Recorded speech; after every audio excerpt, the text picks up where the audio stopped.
Oke. Oke. Oke, sudah ter-record ya teman-teman ya? Kelihatan ya? Iya Pak, sudah Icon Pak. record-nya udah oke ya. Oke, kita mulai. Jadi ini slide pertama kita tentang enterprise system.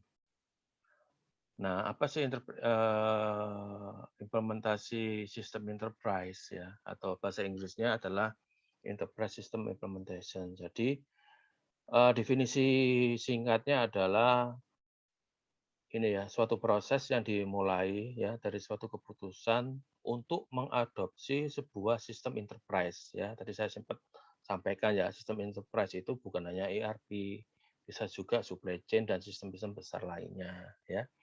Dan diimplementasikan ini diselesaikan dalam apa? Suatu organisasi ya. Dalam suatu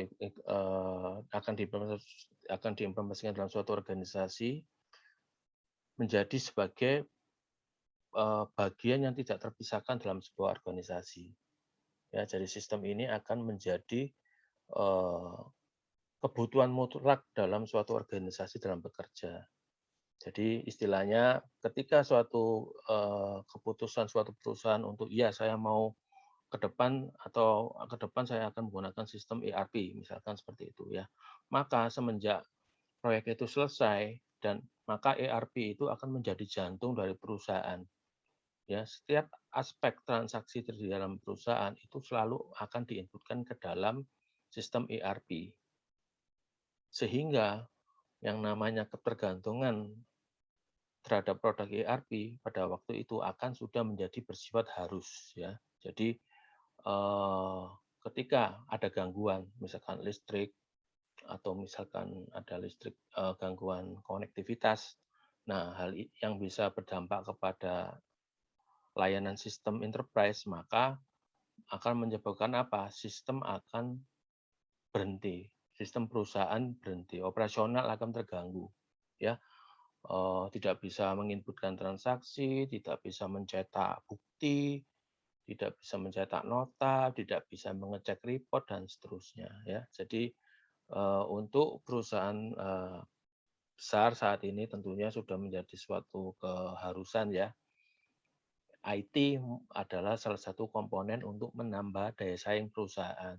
Ya, kecepatan informasi sehingga juga menghasilkan kecepatan pengambilan keputusan itu sifatnya mutlak untuk perusahaan khususnya yang enterprise ya, di mana kecepatan itu sangat mempengaruhi ya bagaimana kedepannya perusahaan ini akan mendapatkan target penjualan atau laba yang diinginkan. Ya, karena kita tahu semua ya, persaingan bisnis bukannya semakin mudah, semakin berkurang ya, tapi akan selalu bertambah tinggi persaingannya sehingga salah satu daya saing yang harus dimiliki oleh perusahaan adalah memiliki sistem dan itu sistem enterprise ya. Oke, slide berikutnya. Nah, objektifnya apa sih kalau saya mengambil kelas ini ya? Tadi teman-teman sudah sedikit tanya jawab. Nah, ini objektif kita dalam kelas ini ya. Jadi pertama adalah pastinya mampu mengimplementasikan ya.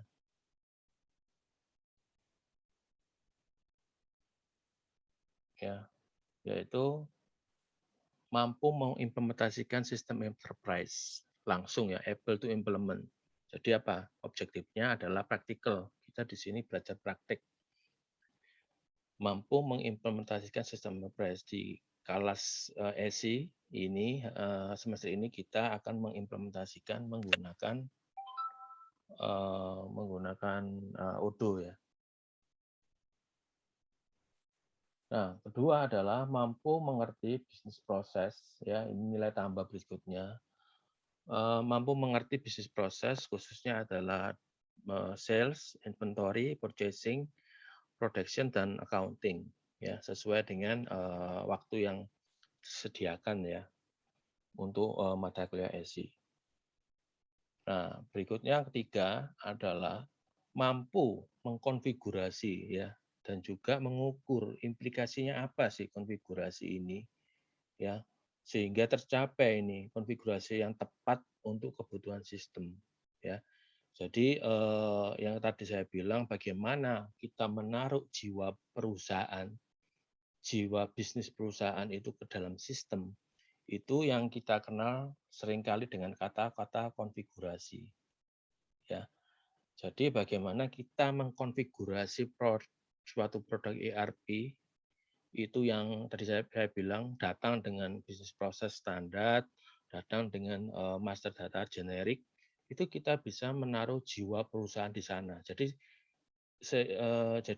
sistem itu tidak sistem ERP yang dihasilkan itu benar-benar kelihatan, oh ya ini sistem ERP spesifik untuk perusahaan A misalkan, atau spesifik perusahaan B ya. Jadi di sini kemampuan konfigurasi ini penting di mata kuliah ini khususnya Odoo ya, kita akan belajar Odoo. Nanti teman-teman akan diberikan minggu-minggu untuk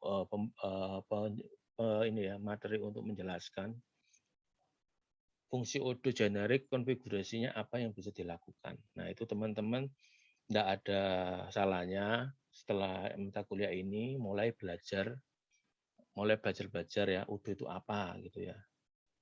Atau mungkin dari rekan-rekan ini ada yang sudah pernah menggunakan salah satu produk enterprise ERP, mungkin bisa di-share-kan pernah pakai apa gitu misalnya. Saya semester kemarin pakai Odoo juga, Pak. Cuma sedikit aja untuk mata kuliah SMAS. Sorry, tadi siapa? Nggak kelihatan namanya. Saya, Pak, Wafi. Iya, Wafi. Wafi sudah pernah pakai Odoo untuk mata kuliah lain ya. Iya. Mata kuliah apa tadi? Sorry. Supply chain management. SCM ya. Iya, Berarti saya. paling enggak itu udah enteng ya. Jadi kan sudah tahu ya. Kalau supply chain berarti kan jantungnya adalah bagaimana barang itu diproduksi sampai siap didistribusi, gitu ya. Tapi waktu semester kemarin saya cuma pakainya untuk invoice saja, kayak nggak sampai besar gitu, Pak. Gitu. Ya, ya ini kesempatan Wafi untuk belajar dari end to end ya. Jadi di mata kuliah ini kita akan mengkonfigurasi kepentingan bisnis mulai dari sales, purchasing, inventory, produksi dan accounting. Accountingnya kita basic ya, karena kita ada mata kuliah sistem informasi akuntansi yang pakai Odoo juga. Jadi ini kesempatan bagi Wafi dan teman di sini, kita akan belajar Odoo end to end dengan case perusahaan yang akan diberikan. Oke, terima kasih Wafi. Mungkin yang lain?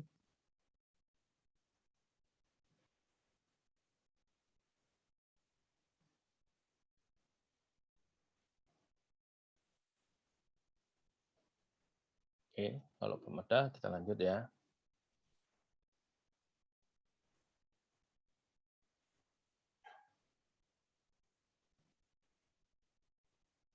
Oke, nah sekarang kita belajar apa sih pekerjaan-pekerjaan ini. Kalau saya bisa esin apa sih pekerjaan-pekerjaan yang bisa dikerjakan ya.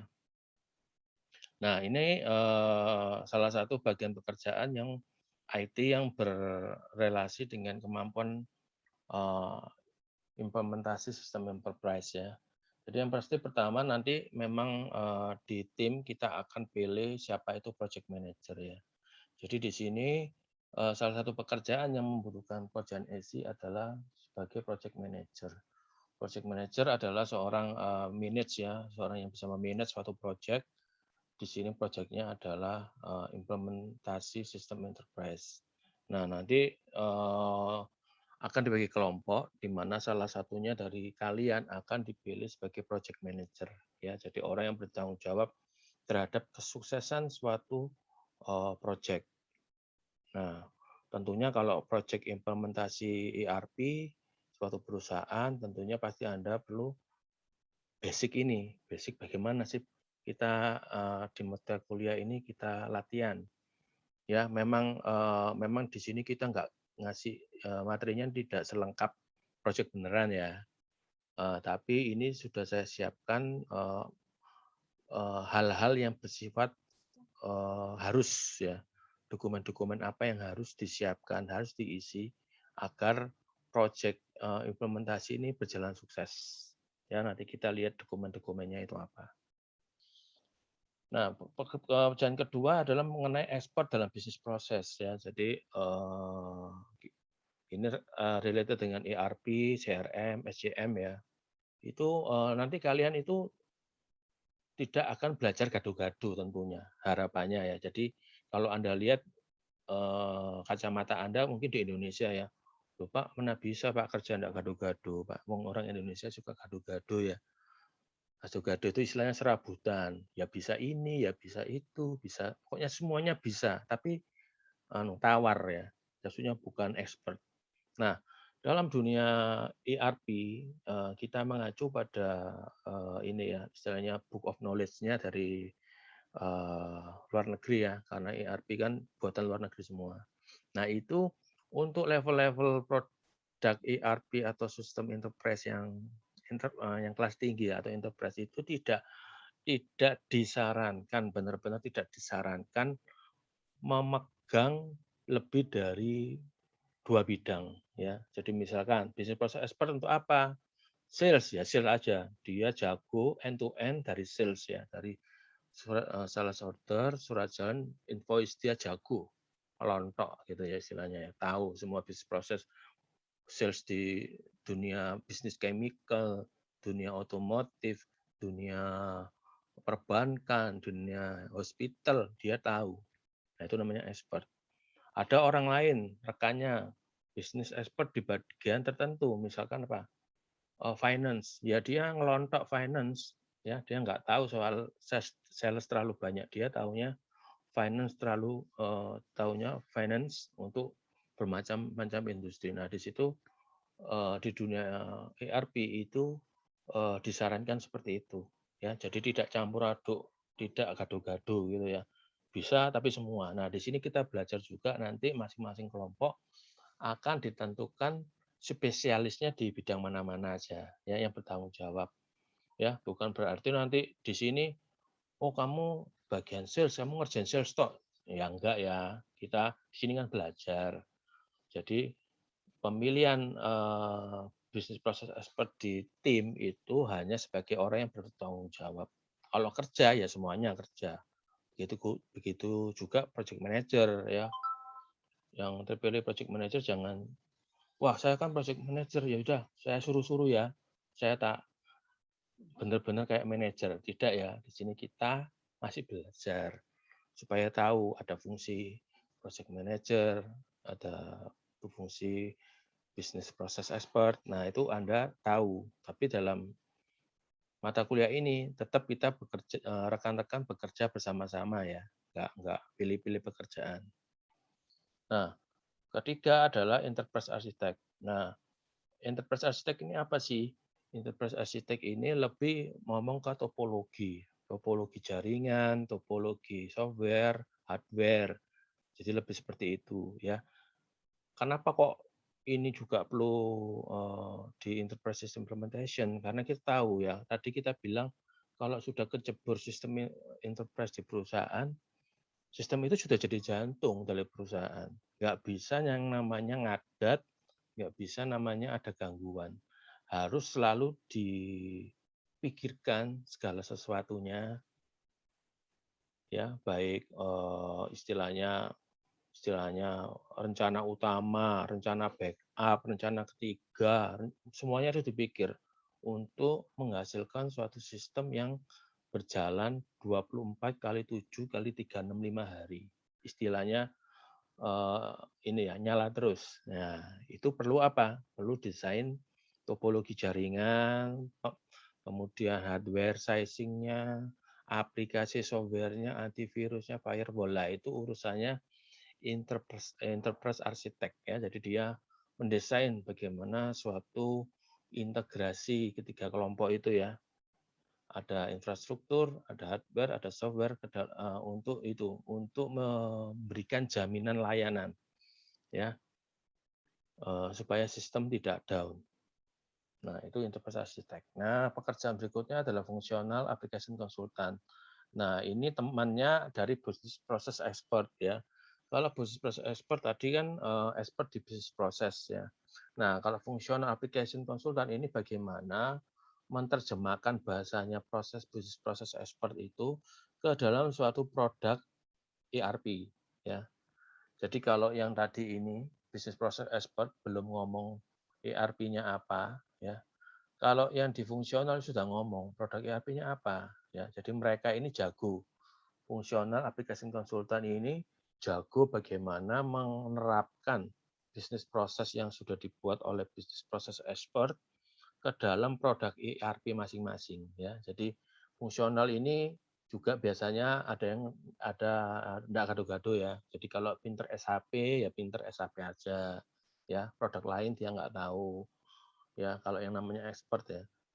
Kalau gado-gado ya mungkin bisa ya. Oh, SAP bisa, Odoo bisa, Microsoft Asapta bisa. Nah itu ya, tapi ya itu tadi ya mesti ada limitasinya. Karena apa? Tidak expert ya. Nah seperti itu. Nah technical consultant adalah konsultan yang mengimplementasikan ide-ide dari enterprise architect ya. Jadi pasangannya ini ya, ini pasangan dengan ini. Dan enterprise architect kerjasama dengan technical consultant ya. Jadi bagaimana menerapkan ide gagasan dari apa namanya blueprint dari enterprise architect ya ini dieksekusi oleh si technical consultant. Nah, seperti itu. Oke. Saya akan jalan ke slide berikutnya.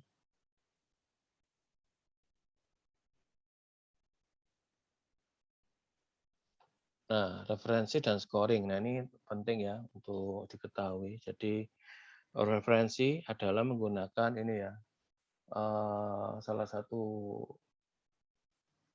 sumber informasi yang cukup padat, yaitu salah satunya di ERP Implementation Methodologies dan Strategies dari Mary M. Dunway, University of Arkansas. Ya, jadi ini cukup bagus ya. Referensinya ini nggak bertele-tele, jadi saya rasa cukup bagus untuk diterapkan dalam mata kuliah ya. Jadi pembahasan mengenai apa-apa yang pokok yang perlu yang bisa cukup untuk satu semester ya. Jadi yang namanya implementasi ini memang saya rasa banyak resource yang bisa dipakai ya. Karena secara materi itu biasanya umumnya rata-rata standar ya. Ya ini, ya itu, di sumber buku lain juga sama, pembahasannya diulang-ulang ya. Tapi yang menarik adalah pengalaman yang dari senior ya. Dari senior project manager yang membuat suatu tulisan itu menarik sekali ya. Jadi apa yang sukses di tempat ini tapi tidak sukses di tempat lain. Nah itu istilahnya materi-materi seperti itu malah berwarna sekali ya, macam-macam malah lebih berwarna. Sedangkan materi-materi yang implementasi metodologi ini yang standar ya dari book gitu ya, itu biasanya pembahasannya mirip-mirip seperti itu. Jadi ini cukup bagus sebagai lompatan ya untuk melihat materi untuk metodologi dari implementasi. Ya, kemudian berikutnya karena kita pakai Odoo spesifik Odoo, maka kita belajar bagaimana sih metodologi implementasi menurut standarisasi dari produk ERP-nya yaitu Odoo. Ya, ini soft book-nya bisa dilihat di bagian bawah kiri ya. Bawah kanan ya. Nah, soft copy-nya seperti ini nanti kita berikan juga. Nah, sekarang untuk penilaian. Nah, ini untuk bagi-bagi yang ingin mengejar skor yang bagus, ya harapannya kan pasti begitu ya. Nah, pertama penilaian dari mata kuliah ini adalah tugas. Jadi ada beberapa tugas kecil yang saya berikan ya, dan saya juga tidak gila tugas. Jadi kalau bisa bikinlah tugas secara berkelompok dengan hasil yang bagus ya. Karena saya tidak setiap minggu ngasih tugas ya. Tugas yang saya kasihkan ke kalian itu biasanya lebih cenderung tugasnya nanti akan berkelanjutan menjadi tugas besar yang nanti dikumpulkan di akhir UTS atau UAS. Ya, jadi dicicil. Ya, ada tugas yang mingguan dan itu enggak banyak. Ya, selain dari itu adalah tugas yang dikerjakan secara kesinambungan ya, yang dinilainya nanti di akhir UTS atau UAS. Ya, salah satunya ya ini, project ya, dokumentasi, aplikasi. Project, dokumentasi, aplikasi. Nanti aplikasi konfigurasi dokumen nanti kalian lihat ya, dokumen apa aja sih yang dipakai dalam mata kuliah ini ya, nanti kita lihat. Kemudian juga aplikasinya pasti saya akan menilai dari aplikasi ya, karena mata kuliah ini adalah praktek. Kemudian partisipasi di kelas ya. Jadi banyak teman yang terbantu karena mereka aktif ya. Aktif dalam arti gini, ketika saya berikan kesempatan bertanya itu kiranya dimanfaatkan ya dengan pertanyaan yang baik ya. Jadi ini partisipasi di kelas ini saya pertimbangkan untuk porsi dalam penilaian. Oke, sampai sini mungkin ada yang ditanyakan. Sambil ini ya, mungkin kita 5 menit break ya. Yang mau ke belakang silakan. Saya stop recording-nya dulu.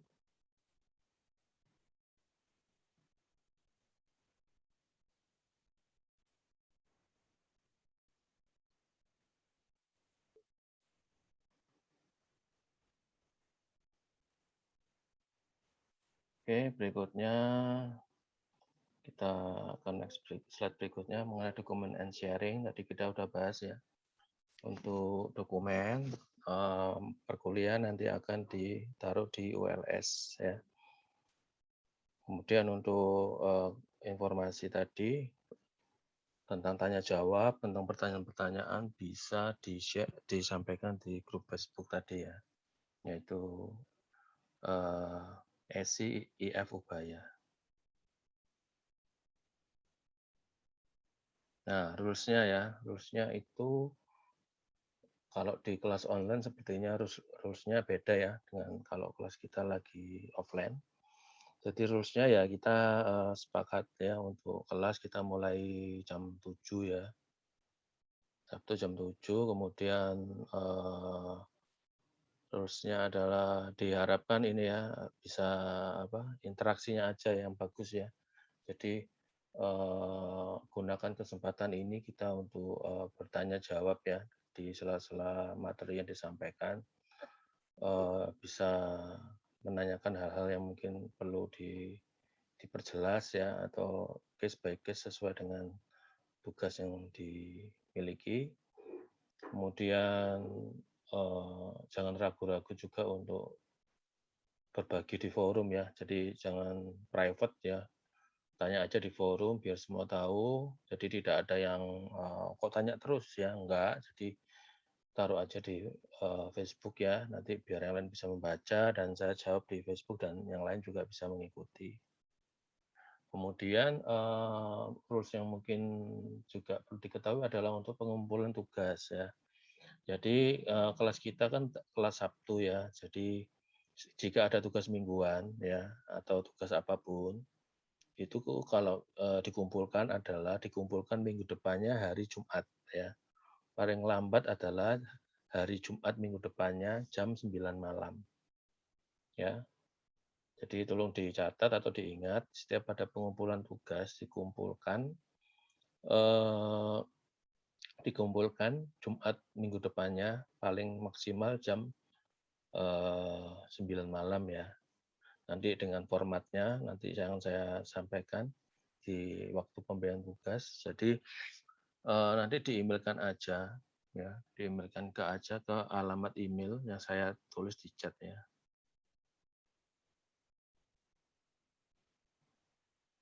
atau email yang tadi pagi ya, saya kan udah email ya. Ya, Anda akan kirimkan per kelompok ya. Yang mengirimkan adalah project manager masing-masing. Yang mengirimkan tugasnya ke alamat email saya.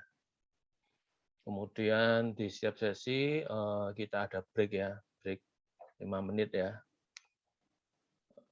Untuk supaya kita mungkin ke belakang atau sebagainya, kita break ada 5 menit dan nanti bisa diingatkan ya kalau saya terlalu antusias membagikan materi, nanti Anda mungkin bisa mengingatkan chat ya untuk rehat ya, misalkan jam kayak tadi ya, jam 8 ya, jam 8 rehat 5 menit sama jam 9 ya. Jadi jam 8 dan 9 kita ada rehat 5 menitan, nanti kalau saya lupa waktu, nanti tolong di chat diingatkan ya untuk break-nya. Nah, setelah itu.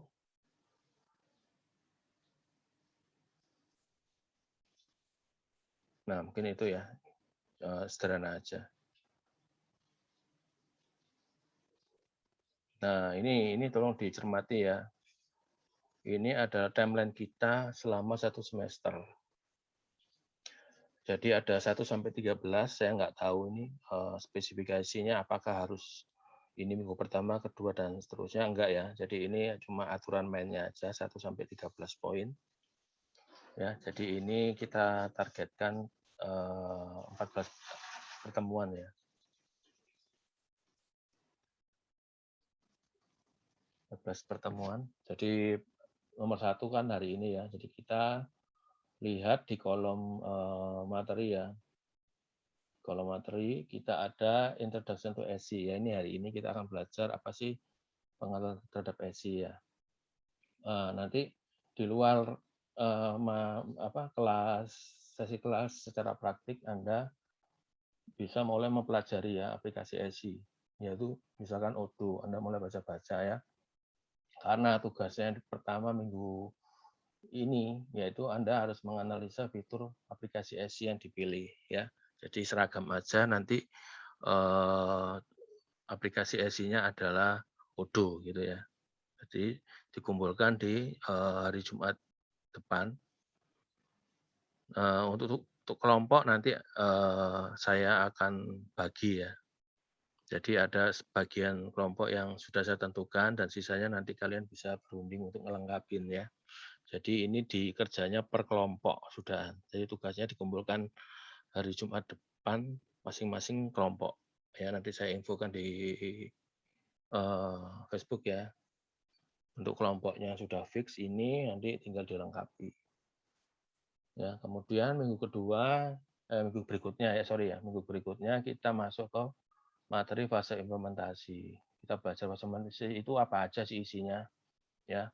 Tahap-tahapannya apa sih? Nah, isinya orang-orangnya seperti apa. Nah, itu nanti kita belajar dalam fase implementasi. Nah, secara praktik nanti Anda akan dibagikan ya dokumen blueprint untuk dipelajari. Ya, Anda akan dibagi dalam kelompok, misalkan kelompoknya terbentuk ada 7 kelompok. Nah, masing-masing kelompok nanti akan saya berikan dokumen blueprint sebuah perusahaan untuk dipelajari. Ya. Nah, setelah pertemuan kedua, nanti ada tugas adalah pembuatan project charter dan MPP project. Apa sih ini? Project charter itu adalah suatu dokumen resmi komersil ya yang menjadi tanggung jawab di antara kedua belah pihak, yaitu dari segi perusahaan yang diimplementasikan dan juga pihak kedua adalah pihak konsultan yang menjalankan proyek ini. Ya, jadi ada project charter adalah kesepakatan proyek apa aja sih yang dibikin, skopnya apa, siapa yang terlibat, jabatan di proyek seperti apa, nanti ada di project charter. Ya, nanti bisa dilihat contohnya. Nah, satunya adalah file MPP project, yaitu sudah mulai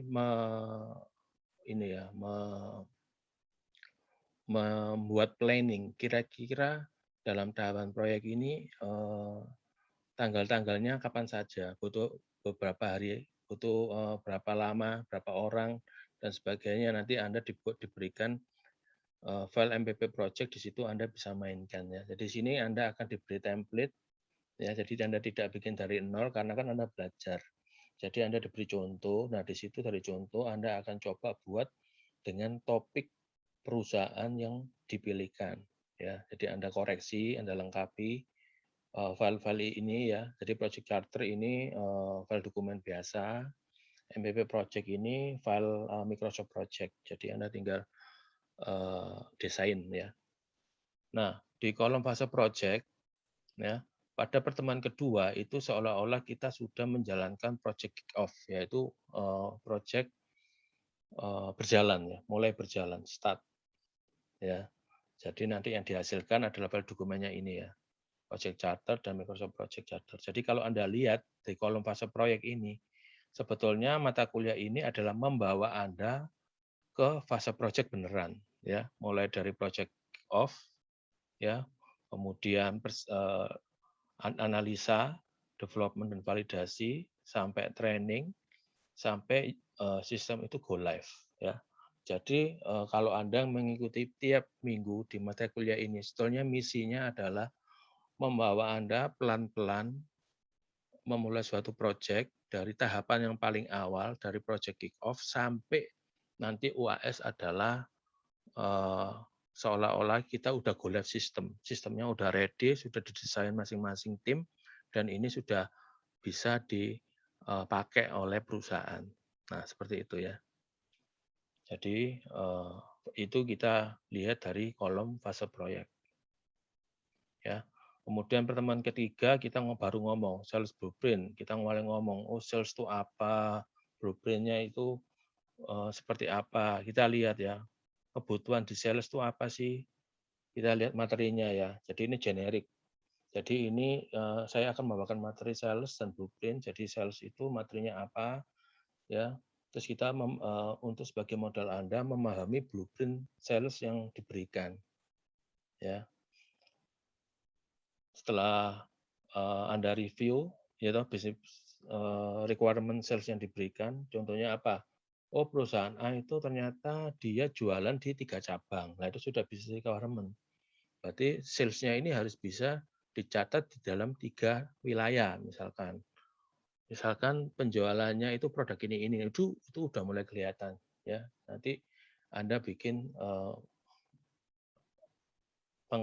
di review business requirement sales dari blueprint yang diberikan.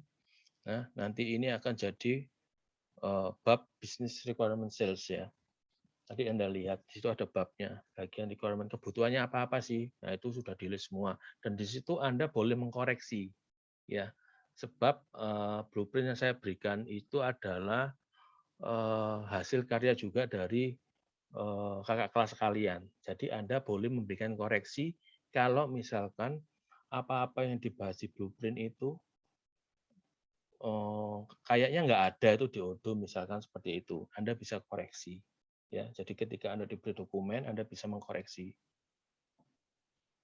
Nah, kemudian masuk ke pertemuan keempat karena udah tahu nih, saya butuhnya kebutuhan bisnisnya kayak apa ya. Belum ngomong produk ERP-nya apa. Nah, di pertemuan keempat kita mulai kita otak-atik mengenai produk ERP Odoo, yaitu materi dan workshop basic setting dan sales ya, pertemuan 4 dan kelima. Nah, itu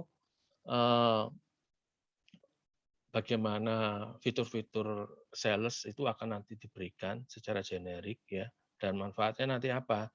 Jadi ketika Anda mendapatkan materi basic setting dan sales dan workshop-nya juga, itu diharapkan Anda bisa mengupdate bagian dari bisnis blueprint sales ya. Jadi di dalam setiap modul, misalkan modul sales gitu ya, selalu ada bab business requirement. Kita nggak ngomong masalah produk ERP-nya aja ya, nggak ngomong ini bakal pakai Odoo enggak. Jadi kita perdalam dulu sebagai bisnis proses expert, kita ingin tahu dulu bisnisnya apa tanpa memandang produk ERP-nya nanti apa ya. Kemudian bisnis bagian bab berikutnya adalah bab bisnis blueprint. Nah, ini baru ngomong dikawinkan dari bisnis requirement tadi yang tidak ngomong produk ERP-nya apa, sekarang mulai dikawinkan.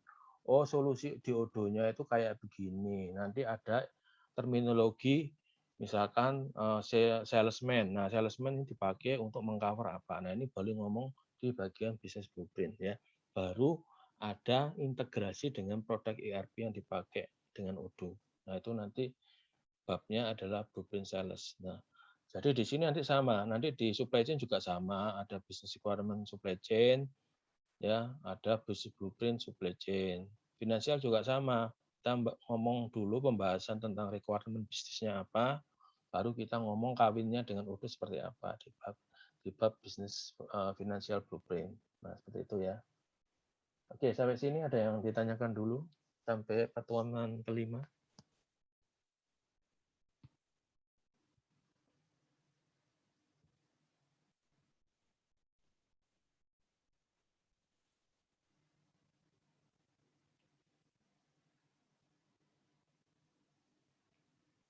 Ayo, mari. Ini menjadi basic ya, jadi jangan sampai ada yang ketinggalan. Timeline ini sangat penting ya. Jadi mumpung awal, yang nggak paham bisa ditanyakan. Pak, Silakan. itu yang saya mau tanyain di minggu ketiga pada materi sales blueprint itu kita berarti belum memulai menggunakan Odoo itu sebagai medianya. Belum.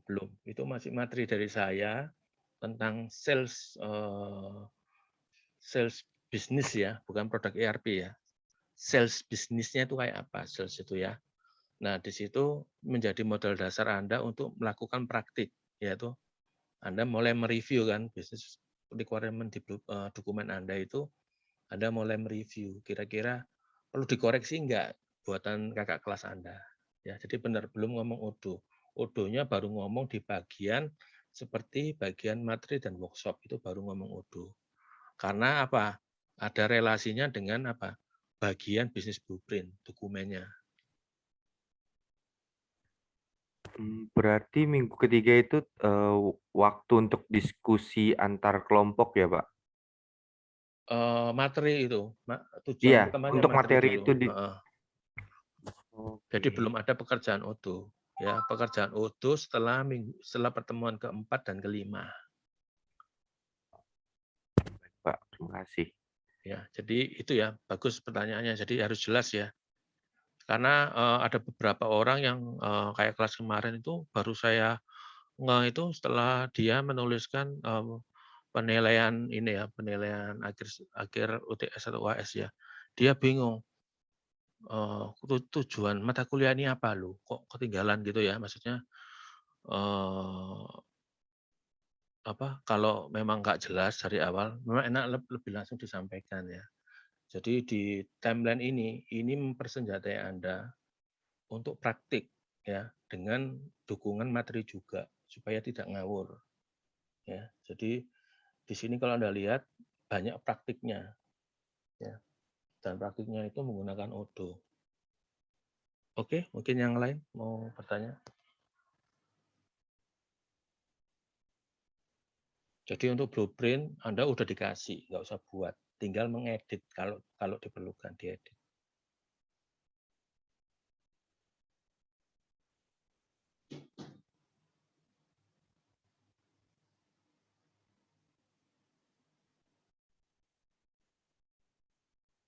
Ya, jadi blueprint itu selalu ada bagian business requirement, bab ada suatu bab, nanti diikuti dengan bab business blueprint.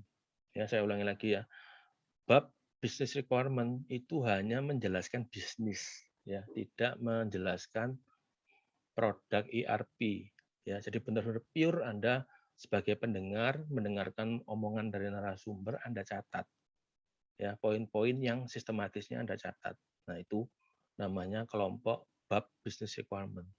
Ya, misalkan untuk sales perusahaan X menjual secara tunai dan kredit. Nah, itu berarti bisnis Anda catat. Belum ngomong Odoo-nya ada atau bisa atau enggak, kita enggak ngomong dulu.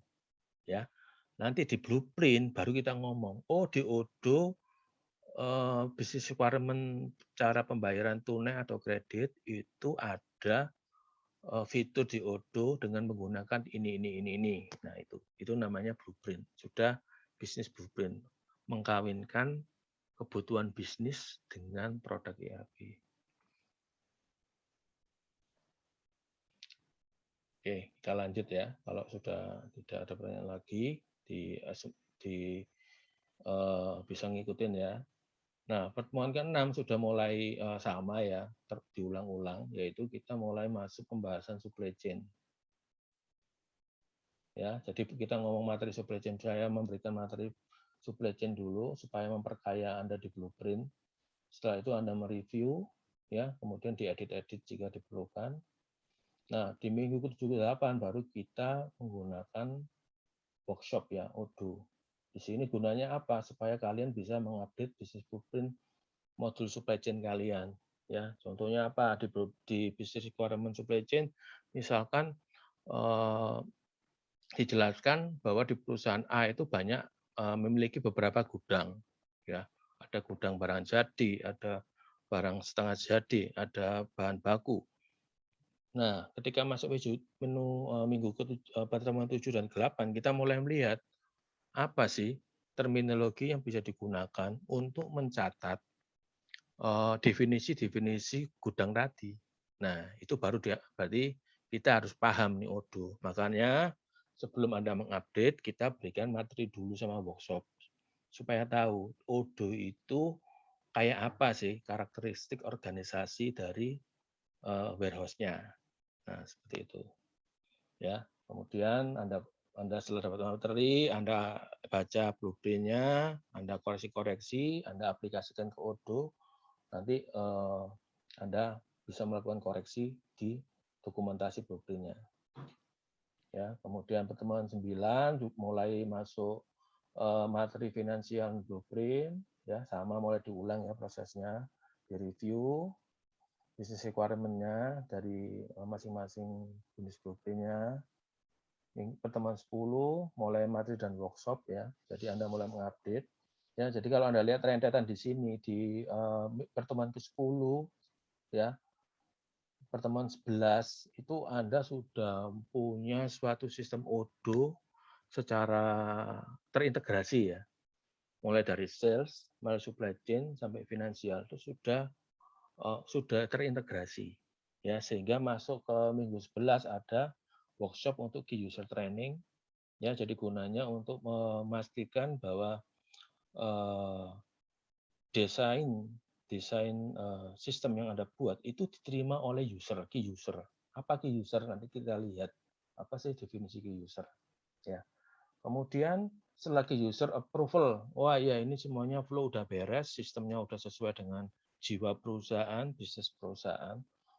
Ya, kalau belum cocok, nah ini Anda kembali ke tahapan mana? Ke tahapan sini ya, dalam prakteknya ya. Ini dalam praktek. Jadi dalam dunia prakteknya memang tidak seideal itu ya. Ketika kita bikin satu arah, kemudian happy skenario gitu ya, key user terima enggak ya. Seringkali dalam proyek itu key user tuh kita berdebat ya di poin pertemuan 11 itu ya. Key user bilang, wah nggak bisa ini, nggak cocok ini. Karena apa? Ini pengalaman kita share ya. Jadi kenapa? Key user ini dulu-dulunya ketika kita masuk ke blueprint, misalkan pertemuan ketiga ini ya, dia tuh banyak yang nggak diceritain gitu ya. Jadi hal-hal yang baru itu banyak bermunculan di pertemuan ke-11. Oh nggak ada ini Pak, nggak ada itu Pak. Ya, sehingga makanya disyaratkan proyek itu selalu ada dokumen. Ya, hal-hal yang di luar itu pastinya kalau tidak terdokumentasi berarti kan bukan salah dari konsultan ya, tapi karena adanya kekurangan informasi. Nah, tetapi sebagai konsultan juga ketika Anda nanti terjun dan berpengalaman, tentunya apa? Kemampuan untuk bersosialisasi ya, menarik empati user supaya user itu mau istilahnya curhat, masalahnya apa, kemudian masalah secara objektif ya, bukan masalah yang kadang user kan juga bisa sharing yang pahit-pahitnya aja ya, yang drama-drama, yang Korea-Korea gitu ya. Ya hal-hal seperti itu konsultan juga harus bisa memfilter bahwa itu tidak produktif ya. Tapi yang penting adalah kemampuan komunikasi konsultan untuk selalu bertanya ya, sehingga apa? Di poin ketiga ini pembuatan blueprint sales, supply chain, blueprint, kemudian financial blueprint, ini benar-benar sudah minim yang namanya enggak informasi yang ketinggalan. Ya, jadi skill komunikatif ini ternyata penting ya. Jadi kalau dulu kita bilang, oh orang IT, orang informatika itu geek, nggak bisa ngomong, ngomongnya itu cuma sama komputer gitu ya. Dalam hal bersosialisasi, berkomunikasi, dulu katanya kurang baik ya. Nah ini sekarang beda ya. Kalau di dalam dunia implementasi sistem enterprise kita harus pahami bahwa yang bakal pakai sistem Anda itu end user, bukan Anda. Ya, Anda membuat suatu solusi untuk orang lain sehingga kebutuhan untuk tahu luar dalamnya user itu tanggung jawab konsultan ya. Jadi itu ya saya sampaikan di sini yang mungkin nggak ada di slide ya. Bahwa kemampuan personality konsultan itu perlu ya, mencari empati dari user, kemudian menganalisa hasil interview ke dalam tulisan, mensistematiskan dokumen itu penting sekali untuk keberhasilan dalam proyek ya. Karena jangan sampai yang seperti kita ceritakan barusan ya. Ketika di poin 11 ternyata apa? Banyak sekali hal-hal yang belum dicurhatkan, belum diinformasikan dan sehingga apa? Harus kembali ke tahapan ketiga lagi di sini ya. Kemudian direvisi semua ke bawah, kembali ke poin 11. Nah, seperti itu ya. Jadi tapi di sini kita pakai happy skenario ya. Happy skenario. Jadi ini hanya informasi aja kalau di dunia praktiknya enggak seperti ini, seindah ini ya. Nah, di poin 11 oke user udah approve semua, ya ini desain Anda udah benar, sudah oke, sudah menyelesaikan kebutuhan perusahaan, bisnis perusahaan, oke. Nah, setelah itu baru dilanjutkan di pertemuan ke-12 yaitu mentrainingkan ke end user, ke user-user semua user yang sampai paling bawah ya, sampai di semua cabang. Ya, jadi namanya end user training ya. Jadi ini ada dokumennya juga. Nah, kemudian pertemuan 13 kita demo sistem enterprise ya. Jadi di mata kuliah ini kita akan demo untuk dinilai ya. Nah, di dunia nyatanya kita istilahkan sebagai proses go live ya, go live. Jadi berubahnya suatu habit perusahaan itu dari sistem lama ke sistem yang baru. Itu go live ya. Nah, sama. Nah, nanti di pertemuan 13 maka akan dikumpulkan semua dokumen yang sudah pernah dibuat ya dari pertemuan pertama sampai terakhir dikumpulkan untuk dinilai juga ya. Jadi tugasnya cukup jelas ya. Ada tugas yang memang dibuat dan terus dikoreksi-koreksi terus sampai minggu terakhir untuk dinilai. Ada yang tugasnya yang bersifat ya langsung dinilai ya. Contohnya tugas pertama itu langsung dinilai, nggak perlu nunggu-nunggu sampai ini ya, sampai apa? Sampai selesai ya. Nah, di sini yang belum saya sampaikan adalah ini ya. Jadi nanti tugas mingguan setelah UTS adalah di sini ya. Jadi workshop key user and user ini nanti masing-masing tim akan demo juga ya, mendemokan. Akan mendemokan dengan kelompok terpilih ya. Jadi di sini akan diambilkan nilai juga. Anda mendemokan siklus dari sales ya sampai finance. Oke, sampai poin ke-13 ada pertanyaan? Oh, Pak, yang didemokan itu maksudnya dari perusahaan sendiri atau perusahaan kelompok lain? Demonya ini ya ini apa yang Anda kerjakan. Sistem O2 kalian terhadap ini kan, terhadap suatu perusahaan kan. Oh, okay. Jadi misalkan Anda dipilih perusahaannya kayu gitu ya. Nah, maka Anda mendemokan ini apa namanya Odoo Anda, ya, untuk perusahaan kayu tersebut, ya. Jadi makanya di masing-masing tim akan dibuat perusahaan yang berbeda-beda, ya, nggak ada yang sama, ya. Jadi ada yang misalkan ada yang kayu, ada yang properti, jadi berbeda, ya. Jadi tidak sama, pastinya nggak sama masing-masing kelompok.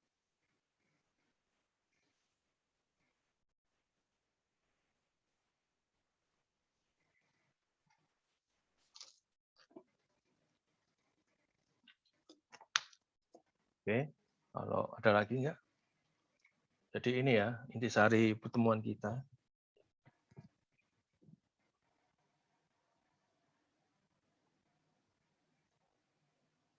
Oke, kita next ya kalau nggak ada. Nah, kita berada di posisi ini ya. Kita ada di fase ini, project kick off. Nanti minggu depan ya, kita ada project kick off. Jadi ini adalah dokumen yang harus dibuat ketika kick off. Ketika kemudian di bagian analisis ini dokumen yang diperlukan. Ya, ketika development dan validation tahapan itu yang dibuat ada business blueprint. Berarti Anda mengkoreksi ya.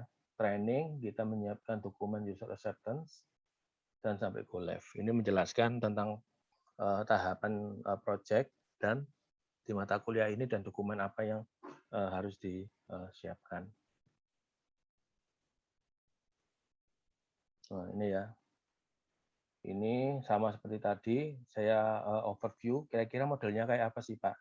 Nah ini ya contohnya.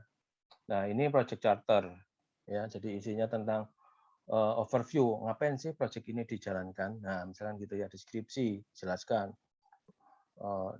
Misalkan perusahaan A dengan keinginan memperbaiki performance kinerja sistem informasi perusahaan untuk meningkatkan daya saing perusahaan, maka bla bla bla gitu ya. Nah, nanti bisa dilihat tuh apa aja yang di dalam dokumen ini. Ini nggak sulit kok dokumennya. Ini dokumen untuk kedua belah pihak ya. Untuk jadi project ini kan long term. Jadi dokumen ini mutlak ada ya dalam semua project sistem implementasi sistem enterprise ya, project charter. Nah, nanti Anda lihat. Jadi Anda tinggal koreksi, Anda sesuaikan dengan kelompok Anda dan kebutuhan case cerita dari perusahaan yang nanti dokumennya saya kasih. Ya, di situ Anda bisa memberikan koreksi-koreksi ya. Ini adalah contoh ERP Project Charter. Ini contohnya seperti ini.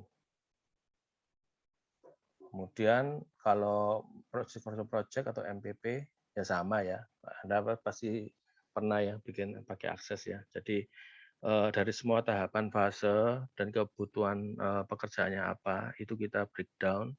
Kemudian kita isi startnya kapan, berapa harinya berapa. Ini udah nanti kita udah berikan template-nya. Nanti Anda tinggal sesuaikan ya. Bisa di otak-atik ya. File ini sangat berguna untuk mengetahui apakah project masih on the track atau enggak ya. On the track atau enggak, terlambat atau enggak, atau perlu tambahan waktu, ataukah perlu ditambah resource ya supaya apa? Target goal live itu tercapai. Ya, jadi seperti itu nanti bisa dilihat-lihat.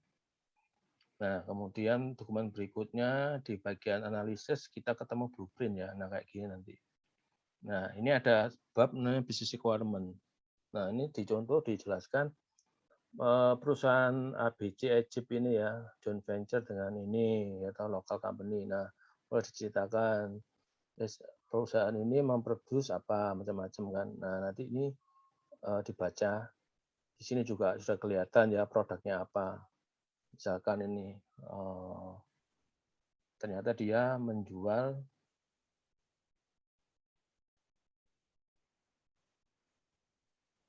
ini ya, menjual sigaret ya. Nah, ini udah kelihatan ini produk-produknya. Nah, ini namanya business requirement, tidak ngomong produk ERP-nya, hanya murni menjelaskan bagaimana sih bisnis dari perusahaan ABC Egypt ini dan bagaimana sih kebutuhan bisnis yang diperlukan. Nah, nanti dibaca. Nah, ini nanti adalah bisnis blueprint yang dibagi masing-masing kelompok dan dalam bahasa Indonesia. seperti itu. Nah, ketika business requirement kita masuk ke fase development dan validation, kita mendapatkan business blueprint ya. Nah, seperti ini. Nah, ini contoh bisnis blueprint dalam SAP. Jadi dia sudah mulai ngomong-ngomong, saya pakai SAP, ya, ini kelihatan ya. Jadi di kalian nanti Anda pakai Odoo. Mulai terminologi SAP dipakai semua. Ya, misalkan ini dijelaskan organisasinya ada satu, ya. Jadi di SAP ada terminologi sales organization structure berarti dipakai ya. Jadi cabang salesnya akan diaplikasikan menggunakan SAP dengan memanfaatkan fitur sales organisasi. Ya, nanti di Odoo beda sendiri. Nah, itu mulai seperti saya bilang ya, di business blueprint mulai mengkawinkan antara kebutuhan bisnis dengan solusi.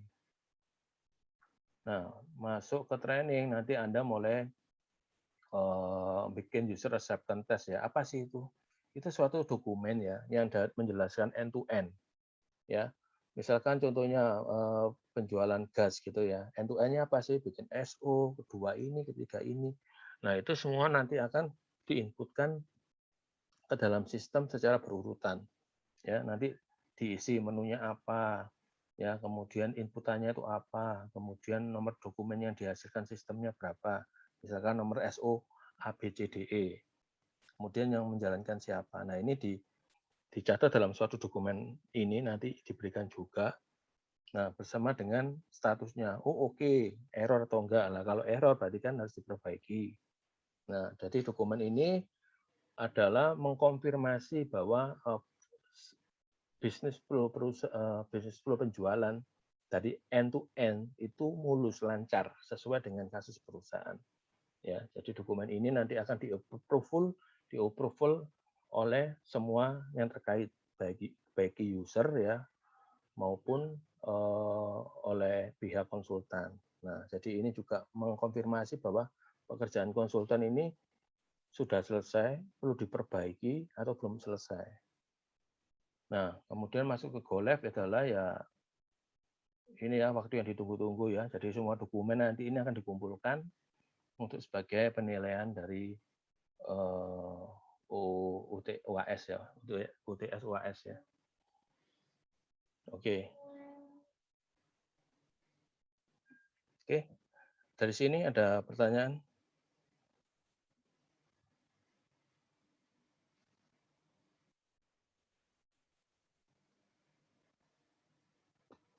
Kita ini malah belum masuk materi ya, masih ini ya pengenalan ya. Tapi saya rasa ini penting ya supaya Anda tahu semester ini ngapain aja gitu ya. Yang pasti ya Anda tidak perlu bikin blueprint karena blueprint sudah disediakan. Ya, tinggal Anda mengkoreksi. Tidak membuat program ya. Jadi benar-benar project implementasi Anda harus punya skill untuk membaca dokumen-dokumen yang diberikan. Kemudian membuat dokumen yang dikumpulkan ini, template-nya sudah ada, tinggal disesuaikan.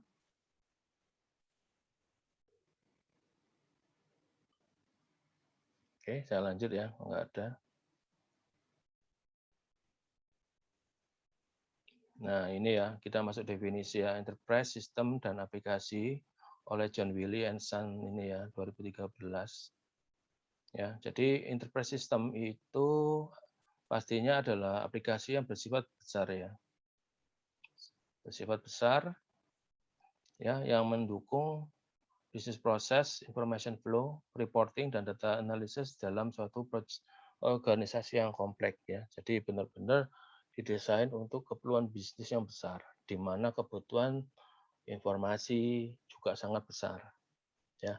Juga didefinisikan adalah enterprise system ini juga disampaikan adalah suatu isu yang besar ya di IT management ya. Karena apa?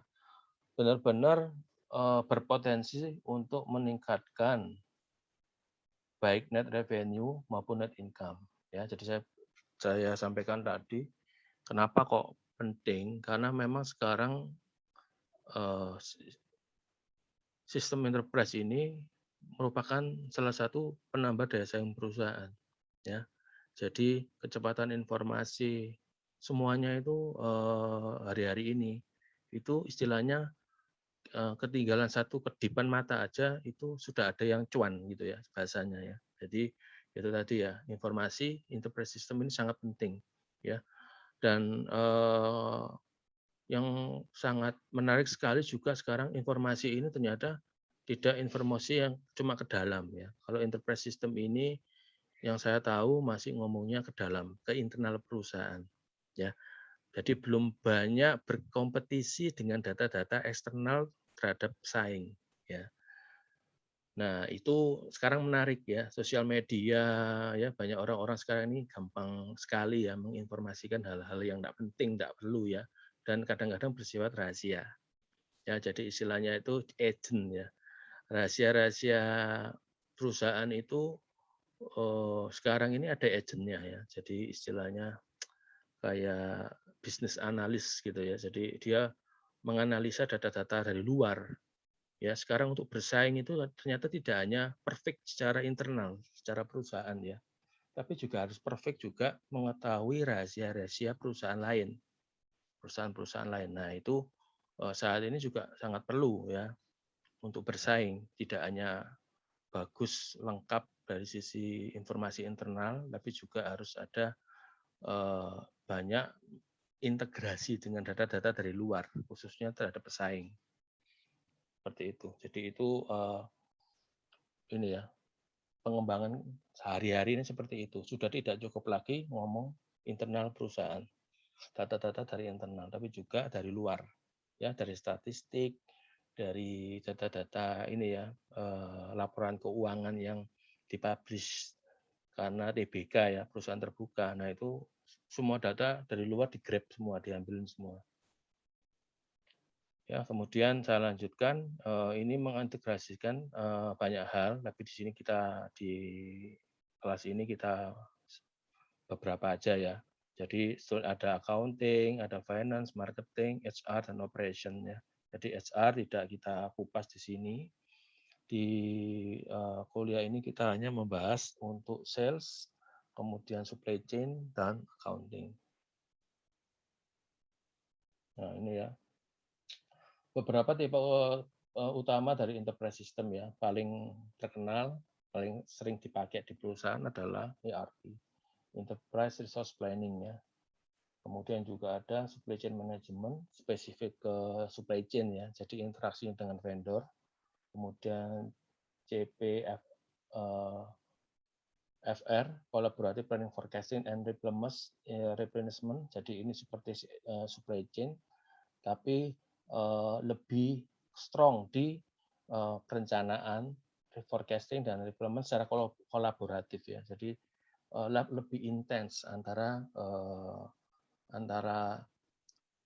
dua perusahaan atau dua entity yang benar-benar itu punya kerjasama istimewa ya. Jadi kalau supply chain ini untuk stakeholder yang bersifat umum ya, tidak ada kekhususan. Kalau ini lebih khusus ya. Kalau yang CPFR ini khusus. Ini istilahnya lebih khusus lagi nih ya. Jadi misalkan ya kalau supply chain ya terbuka semua vendor gitu ya. Nah, kalau CPFR ini misalkan perusahaan dengan perusahaan lain dalam satu grup ya, masih teman, masih saudara. Nah, itu bisa menggunakan CPFR ini ya. Karena apa? Ada keterbukaan informasi yang lebih luas ya. Kalau supply chain kan banyak vendor ya. Jadi kita tidak bisa mengharapkan semua vendor itu terbuka oleh kita ya. Nah, jadi ini spesifik ya. Spesifik dan memang tergantung kondisi bagaimana diaplikasikan. Nah, kemudian CRM ya lebih intens untuk hubungan dengan bagaimana memaintain hubungan dengan customer. Jadi relasinya dengan sales ya, bagaimana menciptakan potensi menjadi sales. Kemudian mungkin ada yang menanyakan tuh, kalau sudah ada ERP, kenapa sudah ada supply chain, ada CRM, ada CPFR? Kan di ERP juga ada sales, di ERP juga ada purchasing, kayak gitu ya. Nah, ya namanya sebuah produk ya, desain awal dari suatu produk di awal itu akan tumbuh mengikuti dengan kebutuhan zaman ya. Jadi ERP secara historical memang ERP lahir duluan ya sebelum supply chain dan CRM. Ya, kenapa supply chain dan CRM ini lahir? Karena gini, desain ERP itu benar-benar internal, benar-benar kusuk dengan hal-hal yang bersifat internal perusahaan. Ya, jadi apa yang internal perusahaan. Jadi kurang istilahnya kurang ada fitur-fitur yang kolaborasi, berkolab dengan stakeholder eksternal dari perusahaan. Ya, jadi stakeholder eksternal perusahaan itu misalkan apa? Jual, pembeli gitu ya, vendor, supplier kayak gitu ya. Nah itu kurang diberikan fitur yang mendekatkan diri dengan pihak luar ya. Jadi benar-benar kacamatanya itu ke dalam. Jadi bagaimana efisiensi ke dalam, bagaimana dengan data kita ke dalam, bagaimana dengan stok kita. Jadi seperti itu ya. Sehingga ceruk itu ceruk kebutuhan bisnis itu dilihat oleh beberapa vendor software ya, kemudian ditimbulkan nih ya supaya ERP ini bisa ditambahi apa ini supaya bisa akrab dengan supplier atau vendor, maka diciptakan suatu paket produk terpisah namanya supply chain ya.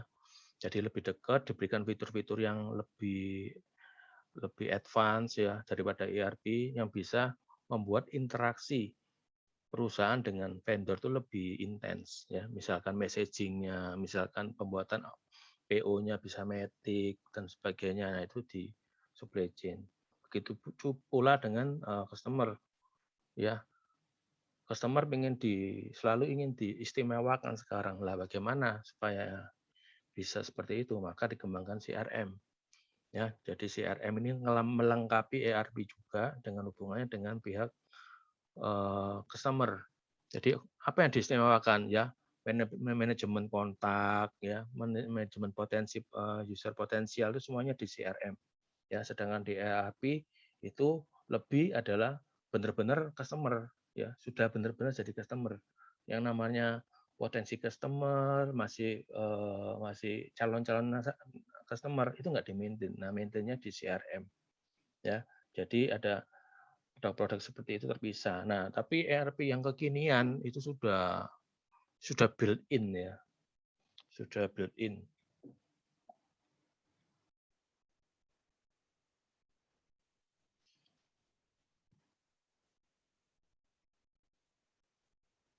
Ya, sudah built-in ya. Jadi ERP sudah include supply chain, sudah include CRM. Jadi itu yang terbaru-baru.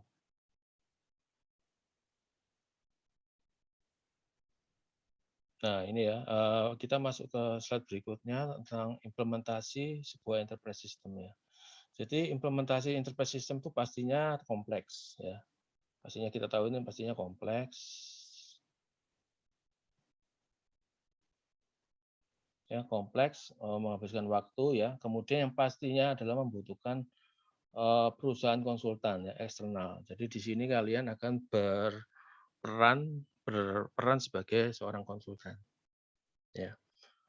Sebagai nilai tambah reseller ya, jadi perusahaan konsultan untuk membantu. Karena apa? Untuk implementasi itu nggak mudah. Ya, implementasi itu nggak mudah sehingga diperlukan konsultan.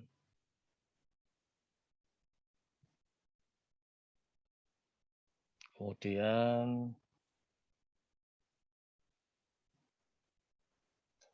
ini ya, benefit dari konsultan adalah ini ya, dia memberikan servis ya, bagaimana supaya aplikasi produk ERP-nya itu bisa berjalan terhadap perusahaan atau kliennya ya.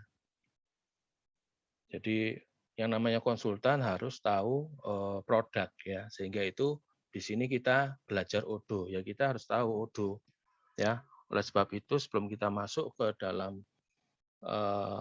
pembuatan bisnis blueprint, kita diberikan materi mengenai Odoo dulu. Odoo itu seperti apa, sehingga bisa memaksimalkan penggunaan Odoo tersebut.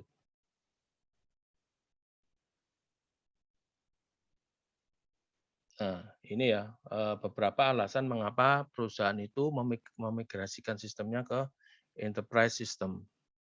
Ya, pertama karena apa? Sistem lama itu sudah maintenance-nya berat karena kita tahu ya dalam perkembangan zaman ini tentunya harga-harga itu berubah ya. Karena apa? Percepat begitu cepatnya datangnya hardware-hardware baru dan software-software baru, ya. Sehingga support-support terhadap barang-barang lama maupun software lama itu semakin sulit dan kalau ada pun harganya mahal. Nah, untuk istilahnya untuk upgrade sekalian kita meng-upgrade sistem ke dalam suatu sistem enterprise, ya. Dengan harapan apa? Supaya biaya maintenance-nya juga mulai terkendali karena kita menggunakan hardware-hardware baru dan juga menggunakan teknologi-teknologi baru. Ya, kemudian alasan berikutnya adalah ini ya berkurangnya business value ya.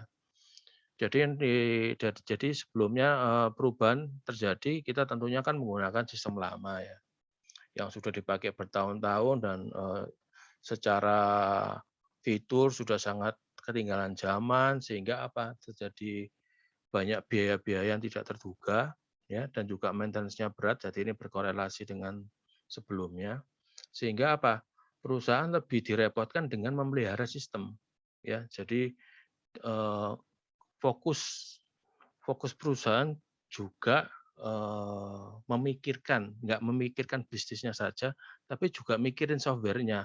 Bisa nggak software-nya kayak gini? Tiba-tiba error. Sehingga banyak berpotensi kehilangan itu tadi ya, yang namanya sudah pakai sistem, kalau nggak ada sistem rugi. Karena apa? Tidak bisa nginput, tidak bisa nagih, tidak bisa nyeta, dan seterusnya. Ya, kemudian yang namanya teknologi lama pasti tidak fleksibel, ya. Kalau kita tahu dulu zaman awal-awal sebelum ada era graphical banyak program-program itu berbasiskan teks ya, berbasiskan DOS.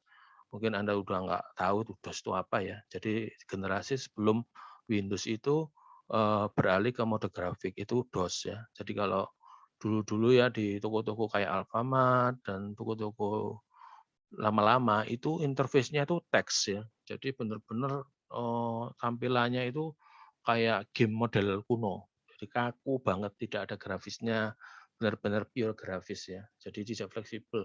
Nah, itulah salah satu yang membuat perusahaan dirasa ya sudah waktunya untuk bermigrasi ke sistem enterprise karena sudah tidak fleksibel, maintenance-nya juga berat ya. Kemudian apa? Untuk share data sudah mulai tidak kompatibel dengan sistem-sistem yang lebih baru. Nah, ya itulah suatu ini ya suatu konsekuensi kalau kita sudah membutuhkan sistem, membutuhkan IT, membutuhkan elektronik, mau nggak mau kita harus mengikuti lifetime dari produk-produk yang kita pakai. Ya, kalau udah mau expire berarti ya kita harus segera upgrade seperti itu ya. Nah, integration barrier. Nah, pastinya ya old system udah nggak bisa kemana-mana karena dia mempunyai topologi dan protokol sendiri yang udah ketinggalan zaman dan mungkin sudah mulai tidak didukung oleh sistem-sistem yang baru. Ya, jadi ini sangat jelas. Jadi untuk integrasi wah sulit sekali karena sudah gap-nya besar sekali, gap teknologinya. Kemudian lack of staff, ya IT departemen pastinya sekarang lebih banyak dengan tenaga-tenaga muda yang sudah dengan teknologi yang baru ya. Jadi untuk memaintain sistem lama banyak orang yang nggak orang-orang baru udah nggak tahu, nggak ada pengalaman gitu ya. Jadi kekurangan sumber daya untuk staffing IT-nya karena harus meng, apa, menunggu ya dari orang-orang yang senior yang dulunya memang bekerja menggunakan sistem yang sama. Nah, kemudian juga didukung oleh perkembangan cloud. Saat ini cloud sangat menjanjikan ya, karena arahnya semua internet itu jaringan infrastruktur tidak masalah ya.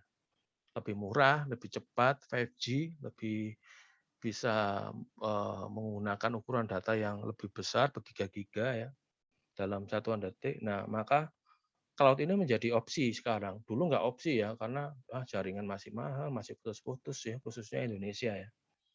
Nah, sekarang cloud ini semakin menarik lagi, dan karena apa? Barrier untuk infrastrukturnya sudah mulai berkurang ya. Jadi seorang sekarang mulai berani naruh datanya di cloud ya. Kalau di luar negeri kayak di orang-orang Amerika itu udah biasa sekali naruh data-data perusahaan itu di cloud ya. Mereka benar-benar yakin dengan cloud yang mereka pilih adalah cloud yang bisa menjaga kerahasiaan data ya. Dengan sertifikasi yang sudah dimiliki, konsumen-konsumen tersebut sudah berani menaruh data-data ke dalam cloud yang di-maintain oleh perusahaan lain ya. Dan ini benefitnya adalah apa? Sistem ini lebih murah ya, secara hitungan masa depan lebih murah dan tidak sekaku kalau menggunakan hardware dan software sendiri ya. Beli server, beli aplikasi, diinstal sendiri, tertutup gitu ya. Nah, kalau cloud sekarang pilihannya sangat menarik karena biayanya juga cukup rendah. Kemudian pilihan paketnya juga pay as you go gitu ya. Jadi kalau sistemnya masih kecil, ya Anda bayarnya murah.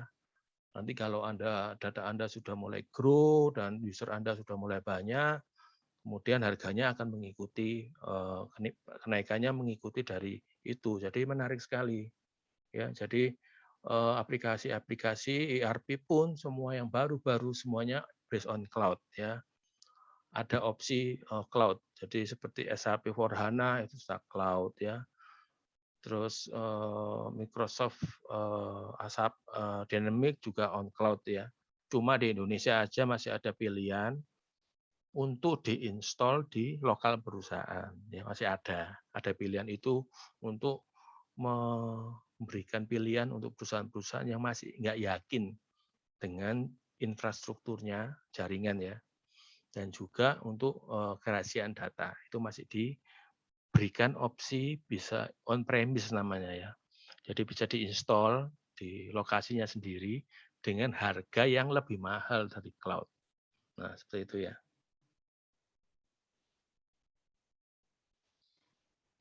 Nah, tapi ada tantangannya juga nih.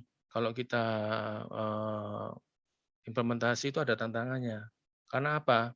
Ya, namanya juga implementasi baru ya. Nggak mungkin kan kita serta-merta menggunakan proses dan bisnis proses lama, kemudian kita komputerisasikan.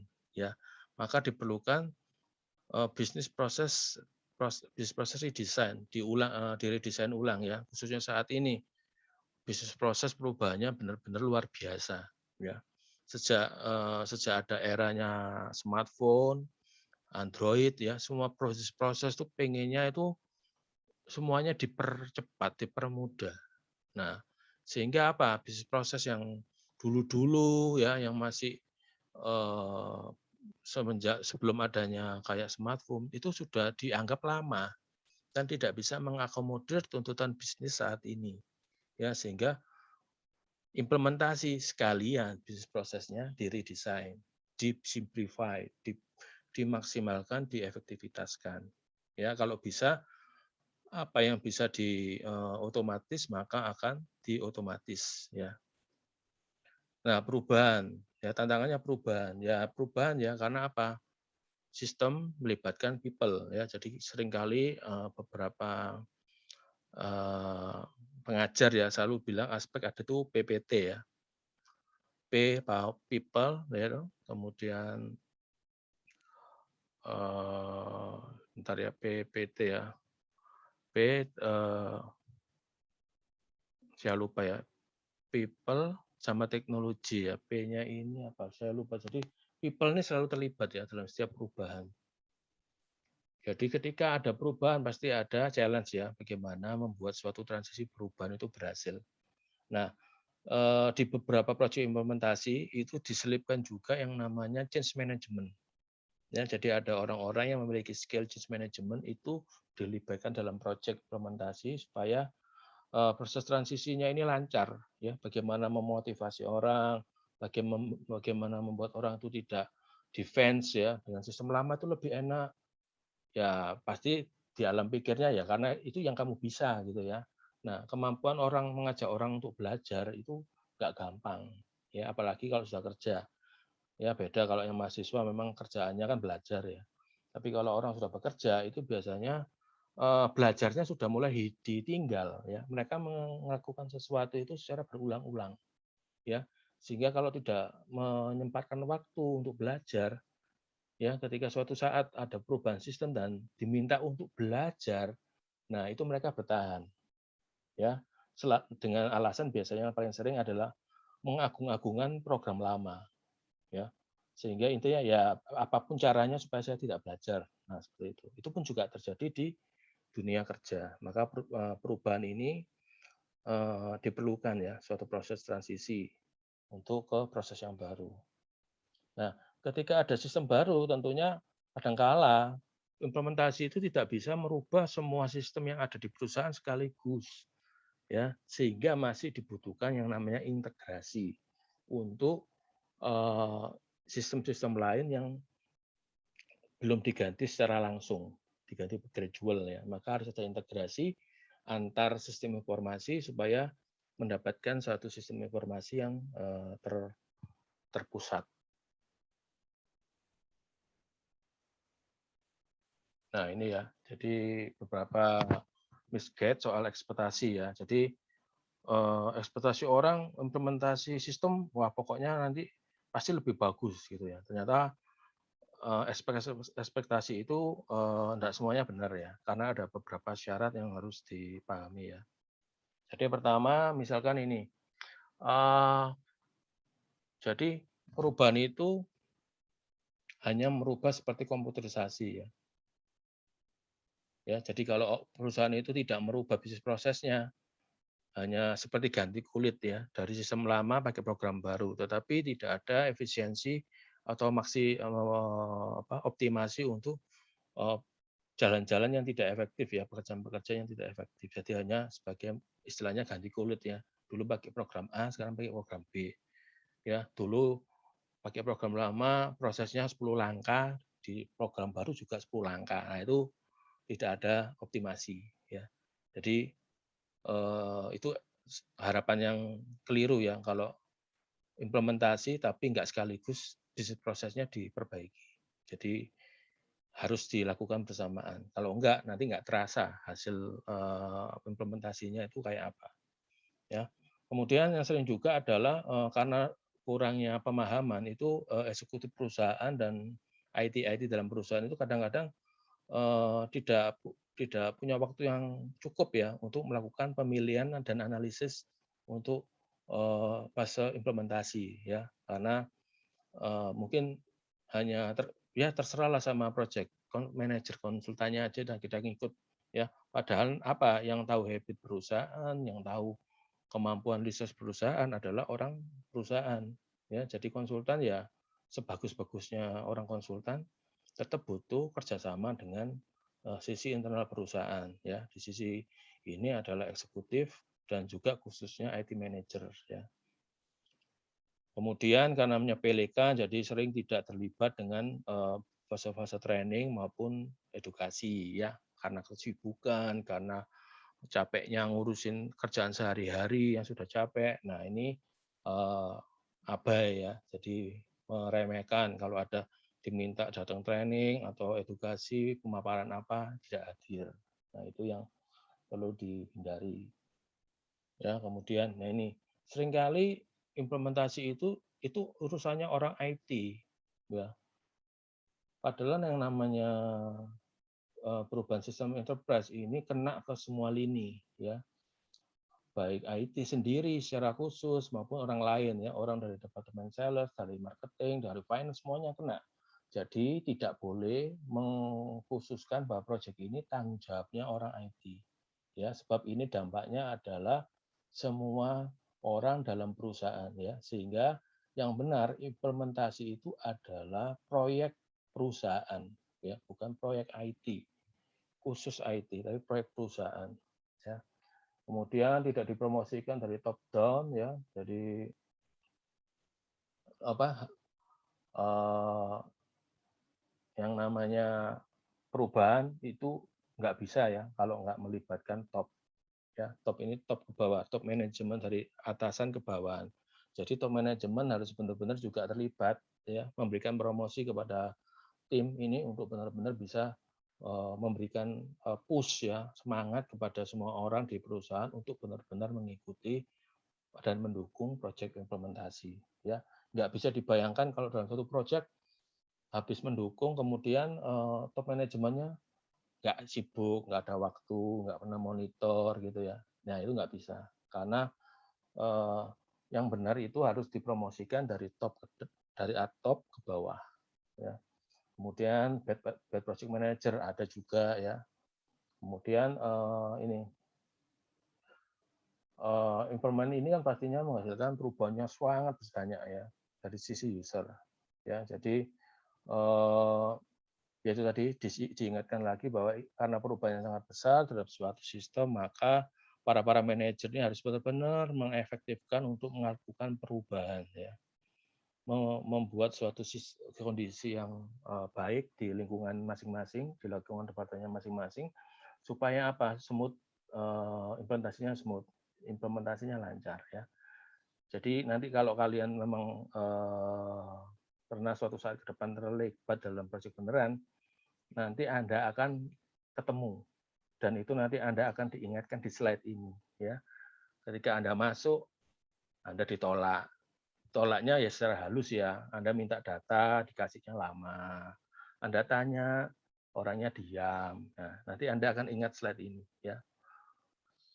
Ini yang disampaikan di slide ini itu sering terjadi ya. Jadi ini sangat bantu Anda nanti kalau Anda dalam fase project yang sebenarnya. Oke, sampai sini ada yang mau disampaikan sama ditanyakan? Kan supaya ini ya, saya dengar nih suara-suara dari mahasiswa. Silakan. Pak, kalau di dunia kerja nyata gitu, change management ini apa ada bagian khususnya di perusahaan? Iya. Terus ada lagi? Ini sorry dengan siapa? Wafi, Pak. Wafi lagi. Wah, Wafi ini calon-calon ini nih, project manager ini. Semoga, Pak. Oke, Wafi. Jadi change management ini di perusahaan besar ya. Ini kan perusahaan itu kan ada kelasnya ya. Ada perusahaan kecil, menengah, kan ke atas ya. Jadi untuk perusahaan menengah ke atas biasanya change management ini ada secara internal perusahaan ya. Jadi secara perusahaan itu biasanya fungsi ini ada di Departemen Sumber Daya Manusia atau Human Resource. Ya, karena apa?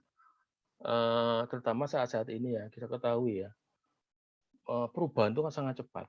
Ya, perubahan itu sangat cepat, kemudian sistem itu berubah juga sangat cepat, kemudian adanya generasi milenial, ada generasi tua, ya karyawan-karyawan tua dan banyak macam. Nah, semuanya ini harus berubah, ya kan? Kayak kita semua ya, kita ini nggak boleh anti namanya perubahan. Tapi ya itu tadi, kadangkala ada orang yang tidak bisa mengikuti kalau tidak didukung orang lain. Ya. Nah, change management ini kalau secara internal harus dimiliki biasanya spesifikasinya adalah orang-orang yang menguasai psikologis orang ya untuk empower orang. Jadi dengan biasanya yang saya tahu di departemen HR itu banyak orang yang memiliki kemampuan seperti itu.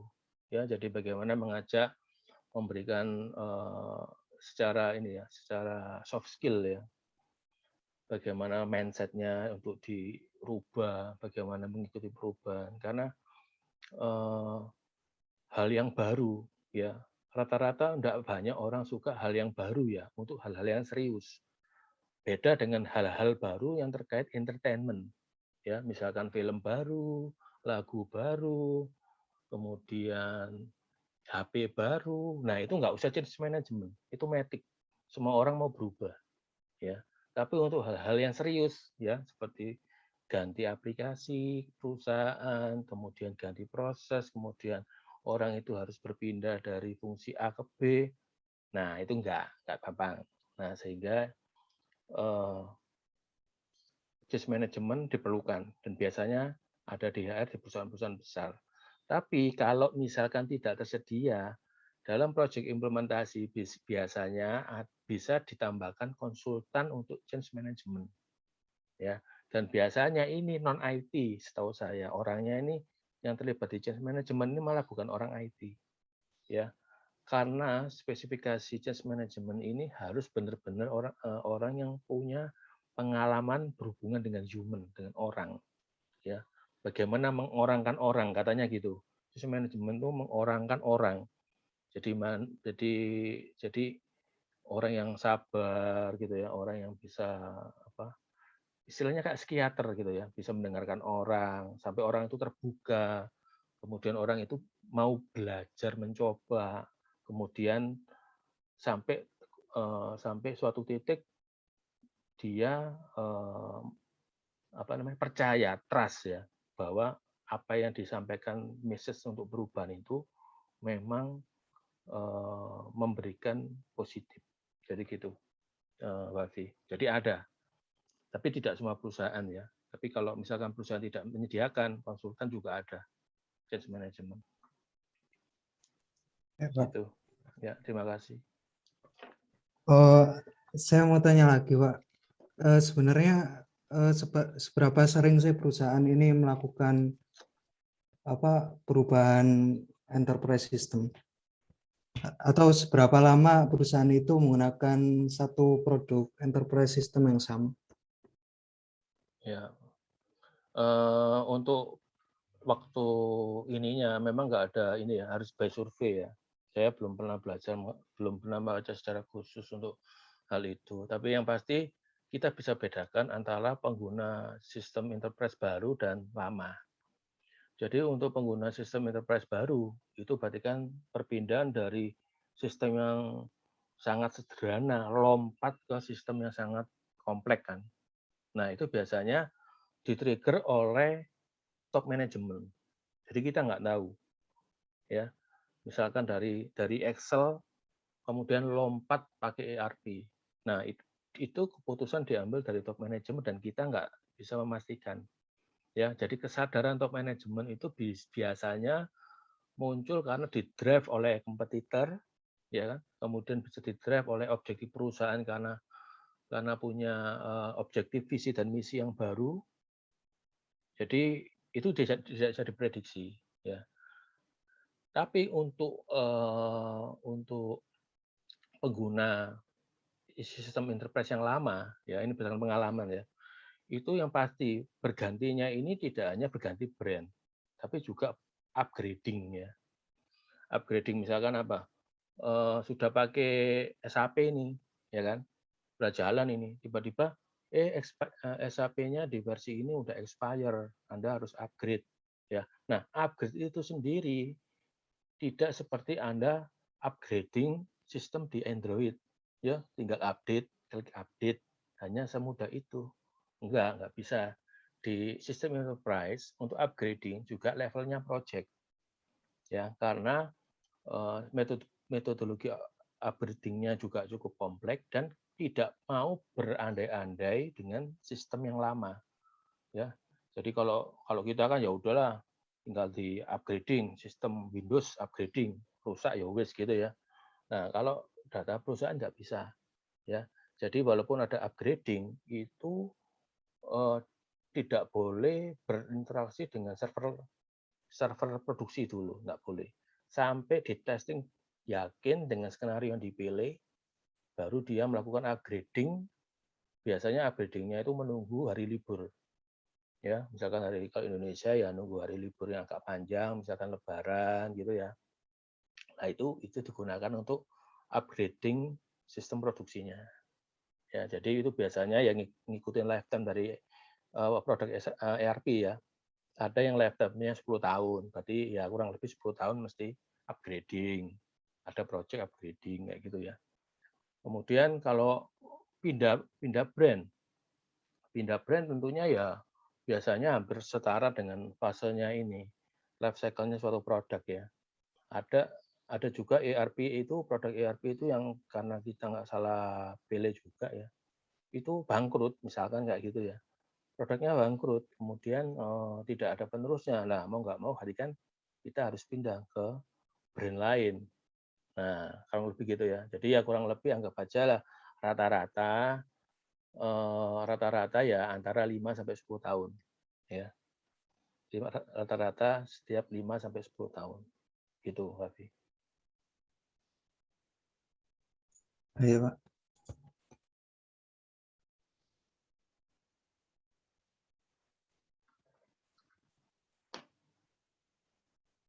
Untuk materi kelas mungkin saya sampai di sini aja ya. Materinya kita lanjutkan minggu depan walaupun ini belum selesai. Tapi kita ada 14 pertemuan nggak apa-apa. Yang penting message minggu pertama ini kalian tahu kira-kira ini isinya apa sih mata kuliah ini ya. Nanti minggu kedua mulai kita intens untuk materi supaya materi yang ini kan belum selesai tapi bisa kekejar. Oke. Untuk sesi materi mungkin saya cukupkan sampai sini dulu. Ini saya stop dulu.